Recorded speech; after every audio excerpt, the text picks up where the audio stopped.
జగిత్యాల జిల్లా మెట్పల్లి పాత బస్టాండ్ దగ్గర జాతీయ రహదారిపై రైతులు ఆందోళన చేశారు.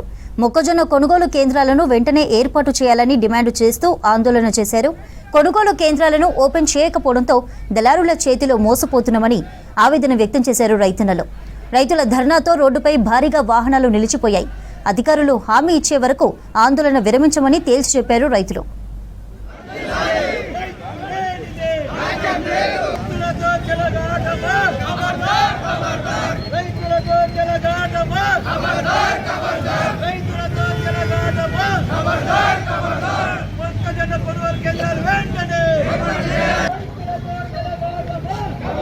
ఇప్పటి వరకు కూడా ఏ ఊళ్ళో కూడా మన కొనుగోలు కేంద్రం ఏర్పాటు చేసింది లేదు. మొన్న ఇబ్రహీంపట్నం మండలం ఏర్పాటు చేసింది అంతే ఉన్నది తప్ప ఇప్పటికి ఒక క్వింటల్ ఉన్నది లేదు.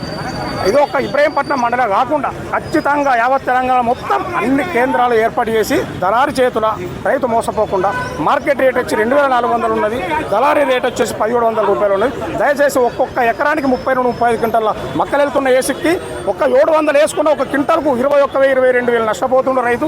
దయచేసి గవర్నమెంట్ ఇప్పటికన్నా ఆలోచించి దయచేసి రైతుని ఆదుకోవాలా. ఇంకొక 10 రోజులైతే వడ్ల కోతలకు వస్తున్నాయి. మక్కలు ఎప్పుడు ఉంటావు, వడ్లు ఎప్పుడు ఉంటావు. రైతును కొద్దిగా అవగోస చేయకుండా ఖచ్చితంగా వెంటనే కొనుగోలు కేంద్రాలు ఏర్పాటు చేసి రైతును ఆదుకోవాలి. మేము నెల రోజుల నుంచి మంత్రి గారి గురించి కాదు, కలెక్టర్ గారు కాలాయిలా పడుతున్నాం. ప్రతి ఒక్కరి దగ్గరికి ఎక్కని గడపలేదు, తిరగని ఆఫీసు లేదు. మరి రైతుల మధ్య ఏం చేయాలా? మేము రైతాంగం ఎవరికి మొరపెట్టుకోవాలా? కలెక్టర్ దగ్గర పోతే కలెక్టర్ కేర్ చేయడు, మినిస్టర్ వచ్చి కొబ్బరిగా ఉంటుందని దానికి కూడా దిక్కులేదు. వెంటనే మొక్కజొన్న కొనుగోలు కేంద్రాలు ఏర్పాటు చేయాలా వెంటనే. లేకుంటే రేపు పొద్దున మళ్ళీ మాకు వరి కొనుగోలు వస్తున్నాయి. మీరు ఇప్పటికీ మొక్కజొన్న ఉంటే మేము వడ్లు ఎప్పుడు కోసుకోవాలా, పని ఎప్పుడు వేసుకోవాలా, రోడ్డు మీద ఎప్పుడు ఎక్కాలా? మేము రైతులు ఇదే కోస కోసుకుంటున్నది. కాబట్టి ప్రభుత్వం కళ్ళు తెరిచి వెంటనే కొనుగోలు కేంద్రాలు ఏర్పాటు చేసి రైతాంగాన్ని ఆదుకోవాలని చెప్పేసి ప్రభుత్వం డిమాండ్ చేస్తా ఉన్నాం. జగిత్యాల జిల్లాలో 31,000 ఎకరాల మొక్కజొన్న పంట ఉందన్న.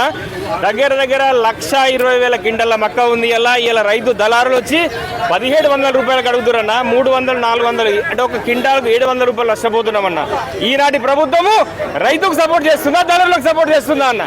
మిగిలేది రైతుకు 500 రూపాయలే. ఇంకా నష్టంగా ఒక ఎకరా నెంబట దాదాపు 14,000 రూపాయలు నష్టం వస్తుంది నా పెట్టుబడి వంగ. ఇది వెంటనే మాకు ఆర్డీఓ